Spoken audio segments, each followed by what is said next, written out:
நான் சார்ந்திருக்கின்ற இயக்கத்தினுடைய மாவட்ட கழகத்தினுடைய பொறுப்பாளர், பெரம்பூர் சட்டமன்ற உறுப்பினருமான அண்ணன் ஆதி சேகர் பிகாம் அவர்களே,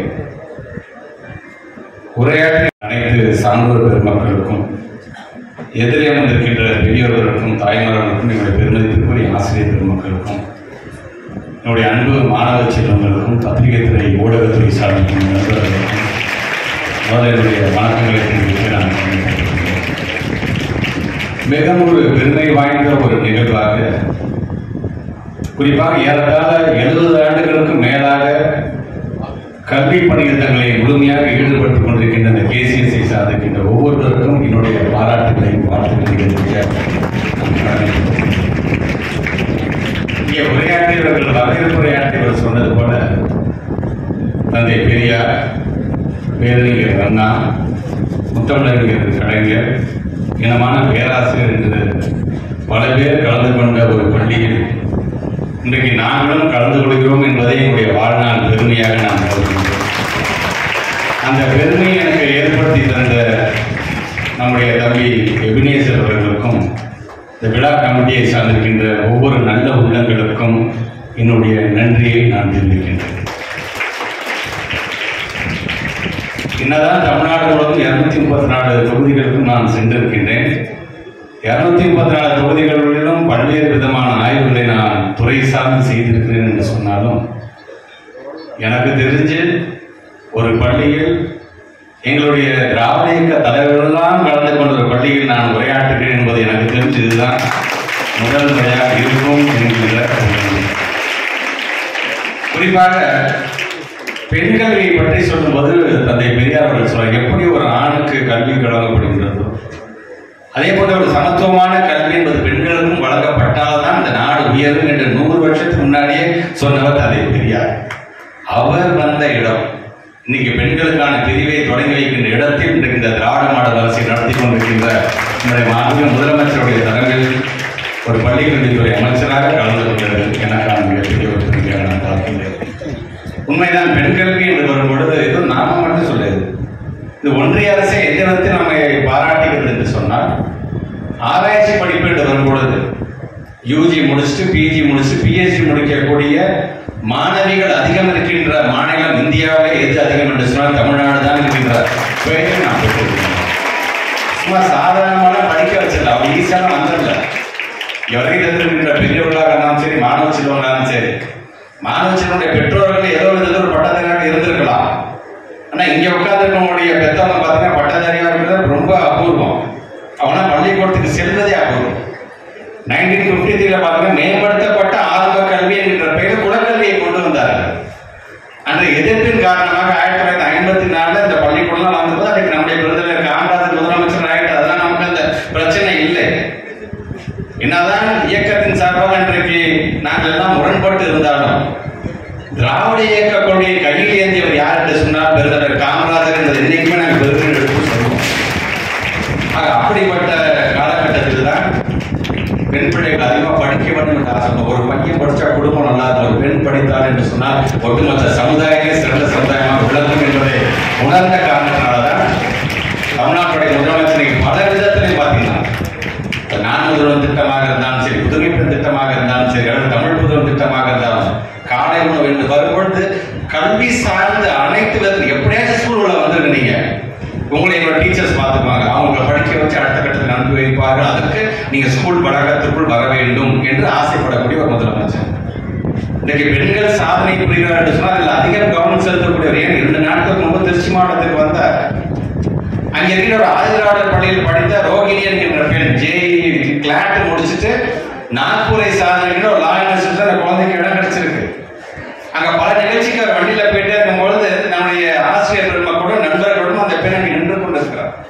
அதை பார்த்தோன்னா தமிழ்நாடு அமைச்சர் எடுத்து என்னமான்னு கேட்கிறேன். இல்லைங்க, என் பேர் ரோகிணி, நான் தான் கிளாட்டை முடிச்சுட்டு இன்னைக்கு நாக்பூரை சார்ந்திருக்கின்ற தேசிய சட்டத்தில் நான் சேர போறேன், இடம் கிடைச்சிருக்கு என்ன அந்த பிள்ளை சொன்ன உடனே கீழே இறங்கிய தமிழ்நாட்டோட முதலமைச்சர் நான் ஒரு பொன்னாடையை தரேன், அந்த பொன்னாடையை போத்திட்டு தன்னுடைய பாக்கெட்டில் இருந்த பேனா, தான் பயன்படுத்துகின்ற பேனா, பல சமூக நீதி திட்டங்களுக்காக கையெழுத்து போட்ட பேனாவை எடுத்து அந்த பொண்ணு கையில கொடுக்கிறார். அந்த பொண்ணு அதை வாங்கி சிரிச்சவங்களுக்கு அந்த பெருமையோடு நிற்கிறது தனி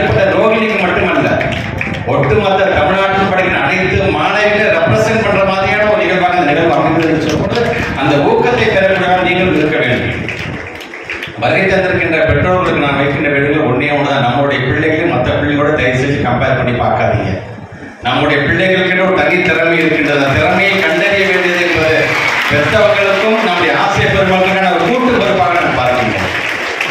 100க்கு 100 வாங்குற பிள்ளைக்கு இருக்கின்ற திறமையை காட்டிலும் ஜஸ்ட் பாஸ் ஆகிற பிள்ளைக்கு திறமை அதிகமாக இருக்கும். அந்த திறமையை கண்டறிவது எல்லா பிள்ளைக்கும் 100க்கு 100 வாங்கிட முடியாது. சில பேர் 100க்கு 100 வாங்க, சில பேர் 70 மார்க், சில பேர் 60 மார்க், சில பேர் 40 மார்க் ஜஸ்ட் பாஸ் ஆவார்கள், இல்லை என்று சொல்லவில்லை.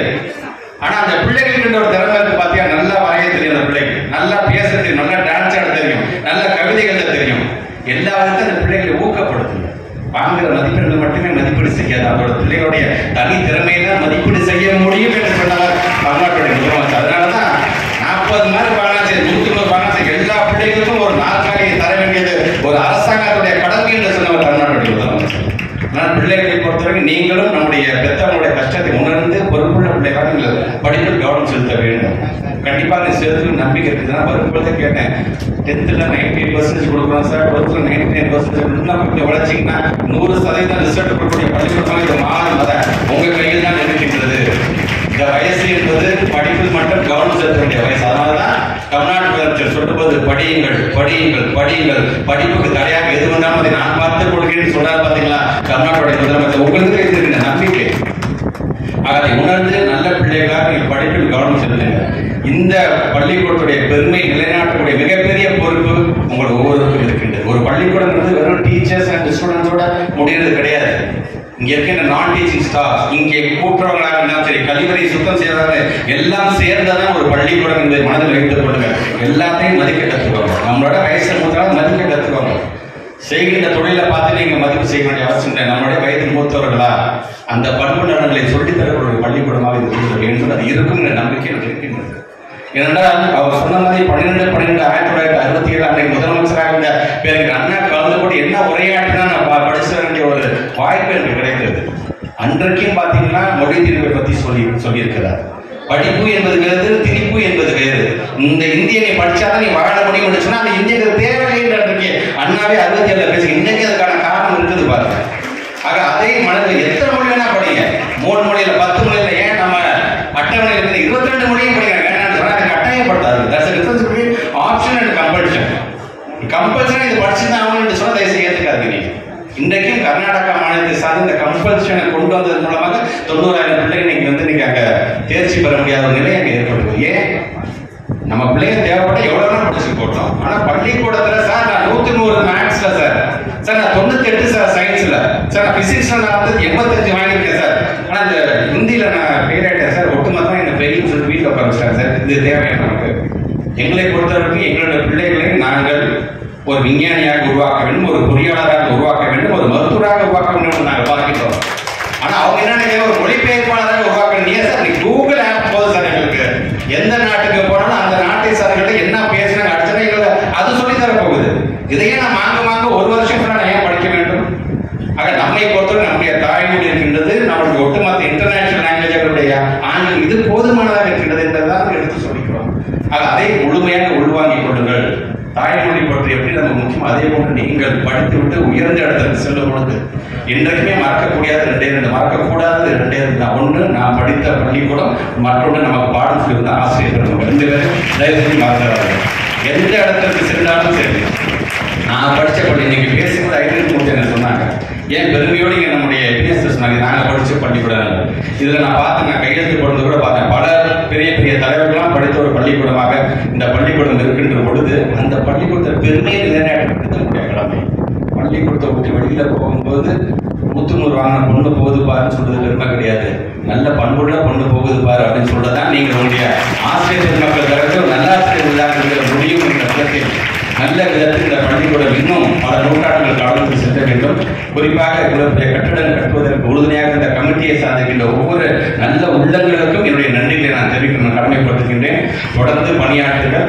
உங்களுக்கு உதவக்கூடிய ஒரு நல்ல ஒரு தோழனாக இந்த அன்பில் மகேஷ் பொய்யாமையும் எதிர்ப்பான் என்று சொல்லி உங்கள் அனைவருக்கும் என்னுடைய வார்த்தைகளை தெரிவித்து இந்த உரையை நிறைவு செய்கிறேன். நன்றி.